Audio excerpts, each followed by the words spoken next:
you guys a chance, if I can get everything to cooperate here again. All right, let's look at some scenarios here.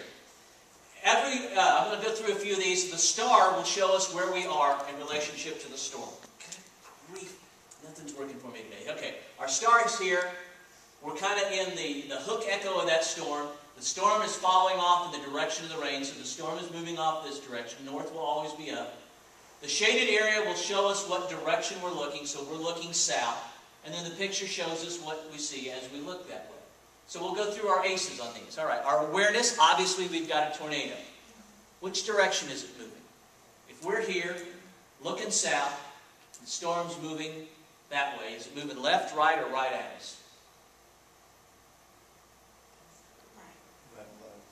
Right, left. Actually, it's moving more at us than just about anything. At the moment, the tornado would be right here, moving kind of towards the star, moving off in this direction. So we're right here, we're the star. It's going to be kind of coming off of our left shoulder more than anything, but a little bit too much right at us. Okay, so we're kind of in the path of this. So our communication, well, you know, if we're a spotter, that's what we're communicating. If we've got loved ones in the path of the storm, if we're at home and we've got, you know, loved ones in our house, we're telling them to get to the basement. If we're out traveling, you know, we're listening to the radio, using that two-way factor of communication. Our escape route, well, would we want to stay where we're at, or would we want to try and get away from it if we could? I think you'd want to try and move out of the path if you could at this point. If you're at home and you're not going anywhere, that's one thing. But if you're out on the road, you know you're kind of in the path of this, we want to try and move. Well, what are our options? South, obviously out of the question. North, we go north, we're going to get into the heart of the storm, we're going to be lost in the muck, so we're not going to be able to see anything. That leaves us east and west. West would actually get you behind the storm. You get over here, the storm's moving away from you, that's probably one of the safest places to be. If you're a storm spotter, that's why the east is on here. My storm spotters, I would expect them to drive east so they can get over here and keep an eye on that storm and report back to me. So it's going to depend on why you're out there, what you're doing. But for you guys, I would expect you to go west and get behind it. And your safety zone, well, if you're at home, you're in your basement. If you're out in a vehicle and it's moving away from you now, you're outside of the danger path, you can stay in your car. But if you're somewhere where you're just trapped, you can't get out of its path, you need to get out of your vehicle, get inside if you've got access to an indoor facility. If you don't, you still get out of your vehicle, you get down low in that ditch, cover your head, and hang on as best you can.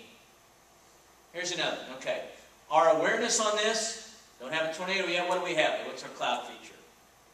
The answer just came up. We've got a wall cloud on that. A rotating wall cloud. And you'll notice that as we look at the edges of the storm. You'll see how it's wrapping around that central point. Especially look at those little fingerlings of cloud down there.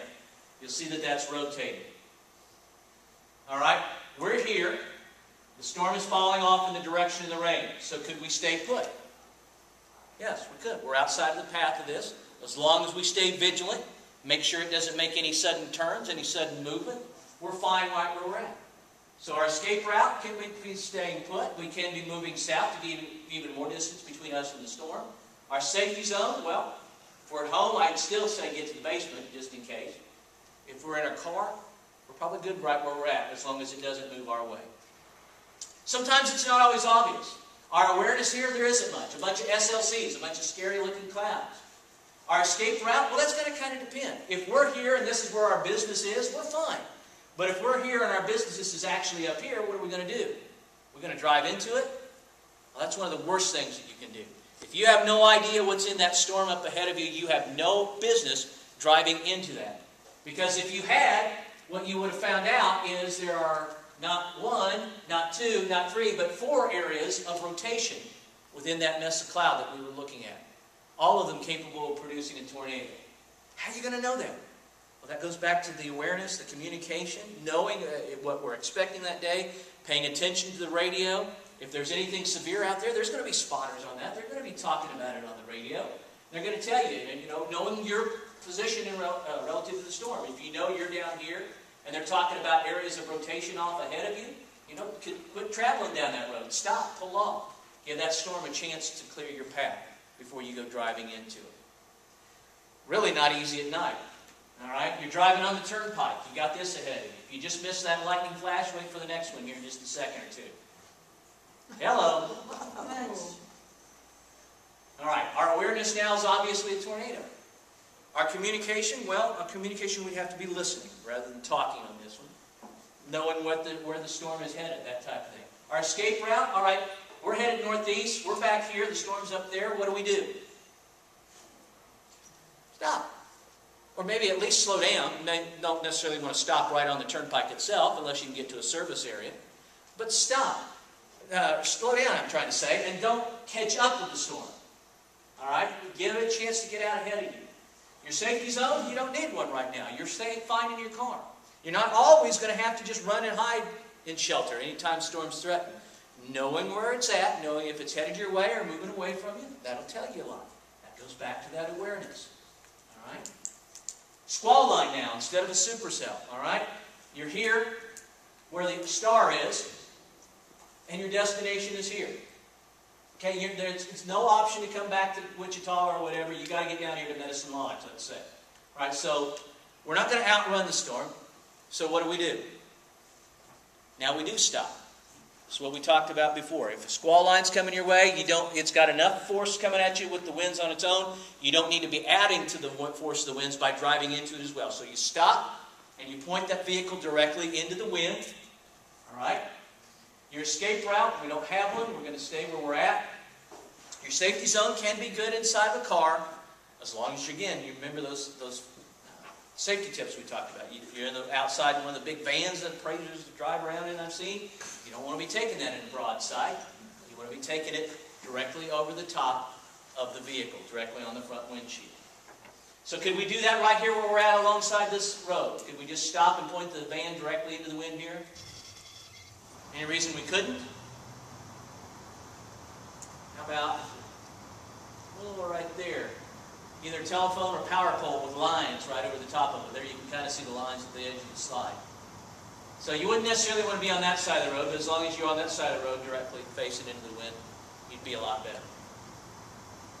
All right, we're driving north on Highway 81, headed towards Grandma's house in Great Bend. You see this. What's our awareness?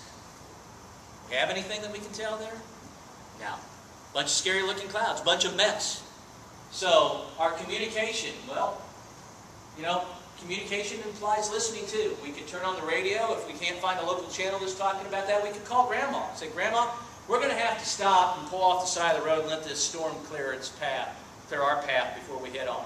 And Grandma can say, oh yeah, they're talking about a tornado down there south of town. Because guess what? There is a rain-wrapped tornado in there right now. And so she could tell us, okay, here's the station you want to listen to find out what's going on. Knowing where you are in relationship to the storm, knowing what type of punch the storm is packing is going to help us figure out all this. Because right now, we don't need an escape route. If we're down here and we find out the storm's moving straight east, we're fine where we're at. We don't have to move. We don't have to find a safety zone either because we're good inside our car. But if we're here and we turn on the radio and they say the storm's moving straight south or moving southeast right at us, that changes the whole equation. Now we do want to get the heck out of the way. If we can find some place to get inside, that's where we want to go. You aren't going to know that necessarily just by looking at the storm. Sometimes it'll give you clues. You'll know which direction it's facing. But a lot of that's going to depend on listening to the radio and knowing what's going on with those storms. Let's talk about just some general safety tips now. And the reason that we do this is obvious. I mean, it's the reason I go out every year and give this talk 30 plus times. We want folks to be safe. We don't want to be racking up these storm statistics. But this guy's going to give us another reason why it's really important to pay attention. I'm finna die. Eric Hubbard was sitting in a friend's car eating lunch when Friday's tornado came barreling toward them. They got beam going up. Dog, and hit the ground and kept coming up. I finna get out the car and run in. Hubbard thought about making a run for his house, but his friend talked him out of it. I was scared. I was finna eat a hamburger, it took it. And I don't even know where it's at. It took your hamburger out of your hand. I don't know where it's at. So there's another reason to practice good safety. You don't want to lose your lunch. All right? So, tornado safety in cars. This is kind of the stuff we've been talking about all along. All right? If the thing is moving right at you, you get out of your car and get in someplace safe and secure. If you can't do that, you're outside, out away from buildings, out in the real park, and then you get out of the car, you lie down flat in a ditch or ravine.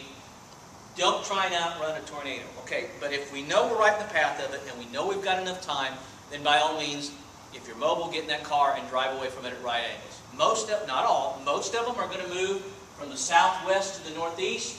So moving away at a right angle means you move to the southeast or to the northwest. Get out of its path as quickly as possible. When it comes to tornado safety indoors, remember to duck. Get down to the lowest level. Hopefully that's a basement, but if it's not, it's the lowest level of whatever structure you're in. Get under something sturdy. If you can get access underneath the staircase, that's a good place to be. Put something very secure over your head to keep that falling debris off of you. Even if you are under something sturdy, still remember to cover your head. Most of the people hurt or injured or killed in a tornado, it's because of falling and flying debris. So whatever you can do to protect yourself from that will help keep you alive. Keep in shelter until the storm is past. How are you going to know it's safe? It's time to come out. That goes back to that communication and listening. All right? Every storm shelter needs to have some basic storm shelter supplies, like a flashlight, battery-powered radio, first aid kit, shoes, whistle, something to blow, let the rescuers know if you're trapped down there so you don't have to yell yourself hoarse. There are a lot of good things that in our one of our handouts that we had here, if you didn't pick one up at the back of the room, our Ready to Respond guide on the inside of this. It's got some tips on what needs to go in your shelter kit.